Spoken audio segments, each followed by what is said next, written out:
Hey, what is going on, guys? The Galaxy Note 8 is probably a phone that we have forgotten about. It was released back in 2017 around September. Right now it's 2021.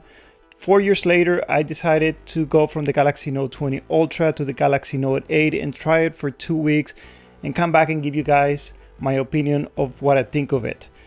Now, one thing I can tell you before we start, right now you can pick up the Galaxy Note 8 for around $250. Also, if you decide to buy a Galaxy Note 8 used or refurbished, make sure you get it from a well-known company, or if you get it used, just double check with the provider, make sure the phone is not blacklisted, and make sure you're getting it from the actual owner so it doesn't get blacklisted in the near future, which will basically block you from using the phone. Now, let's talk about the performance of the Galaxy Note 8. Overall, I think the phone is doing pretty good. It was not snappy fast like the Galaxy Note 20. I mean, I came from the Galaxy Note 20, so I was used to something that was always processing everything super fast. Applications were opening right away, going from one app to another, never had issues. The Galaxy Note 8, I just felt like it had a little bit of delay. I'm not gonna say it was slow, because it wasn't slow. It was just, I wasn't getting that snappy response that I was getting on a newer phone, and it's understandable. This phone is 4 years old. Other than that, the phone worked really well. All the apps that I use, they work super well. I have a 4K security system that I can monitor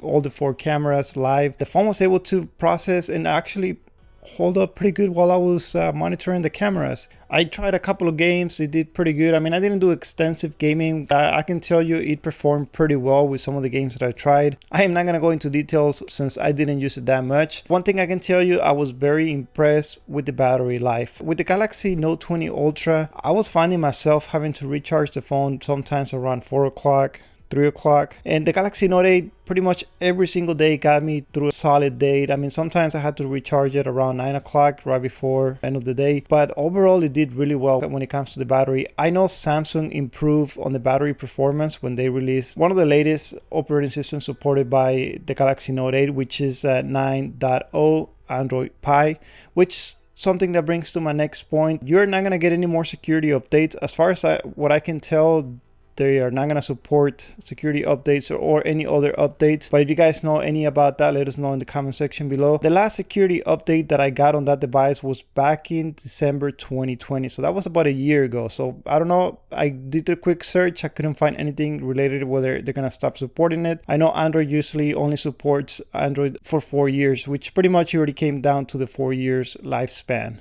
Also, one other thing that I really like for example, one night I forgot to charge the device overnight. In the morning, it got me a quick charge. I mean, it still supports fast charge, so I didn't have to wait that long to get me going. Another thing that I wasn't so excited about the Galaxy Note 8 is the sound quality. As we know, the Note 8 only has one speaker on the bottom, so the sound quality is good, but it's not gonna be great, especially if you're consuming content. If you're holding it portrait mode or landscape mode, you tend to block the speaker with the palm of your hand, something that I did a lot and that bothered me, because with the Note 20 Ultra, I didn't have to worry about that since they had the dual speakers, the one on the front and the one on the side, so I never had that issue. In general, in an environment where there was a lot of noise, it was a little bit hard to hear, but in a quiet place, the sound quality was just fine. Now let's talk about the camera. The Galaxy Note 8 did pretty good when it comes to image stabilization, giving you good video quality, good picture quality when it comes to well-lit scenarios. The colors and video pictures, they were pretty good. They were bright enough. They adjusted well to the light, like if I was outside on a sunny day. Now, if you do plan on taking pictures on low light scenarios like at night, it's not going to do so well, but during the day, I mean, it did pretty good. You still have that telephoto lens that it does a pretty decent job. I know the cameras have gone long ways over the years, and right now, if you compare them with some of the latest devices, yeah, you're gonna see a huge difference or a huge improvement. But overall, the Galaxy Note 8 still does very well as long as you're taking video or pictures on well-lit scenarios during the day.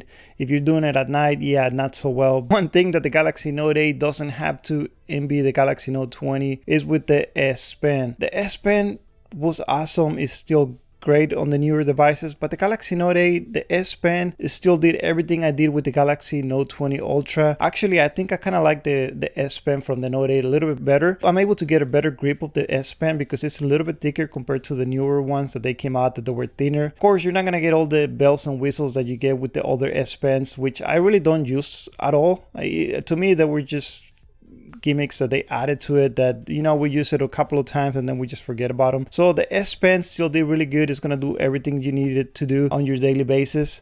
So definitely thumbs up to the S Pen on the Galaxy Note 8. And a couple of things to point out about the Galaxy Note 8 is that it will still support an external micro SD card. So if you want to store extra stuff, you have that capability. Also remember, you still have that audio jack, something that we lost on the newer Note phone, something that I kind of missed. I really didn't use it since I pretty much already went wireless on all my headsets. But you know, it's just nice to have because you never know when you're gonna need it. And also remember, you still have the iris scanner, something that honestly I didn't use in this past 2 weeks, but that's a feature that a lot of people like and a lot of people still use. So something you can take advantage with the Galaxy Note 8. To conclude on this video, will I recommend the Galaxy Note 8 in 2021? Absolutely, it's a great phone. I don't know that you should go and buy it right away before looking into some of the newer Note phones like the Galaxy Note 9, something I'm going to check out in the probably next couple of weeks. I'm going to give you an update on the Galaxy Note 9, but the Galaxy Note 8 did pretty good at about $250. The price versus what you're getting, I don't know if that's something that you should invest on, but depending on where you are, you can get a good deal on the Galaxy Note 8 and you still get a good battery life on it. Because remember, if you get it used, I mean, you may not get the same battery life, it may cost you a lot more money to replace the battery on it. Let me know in the comment section below, guys. What do you guys think about the Galaxy Note 8? Are you still using it? If you are, do you recommend it? Let other people know in the comments below. Also, if you enjoyed this video, make sure you hit the like button and don't forget to share and comment just to help this video get promoted. Thank you for watching, and I'll see you on the next one.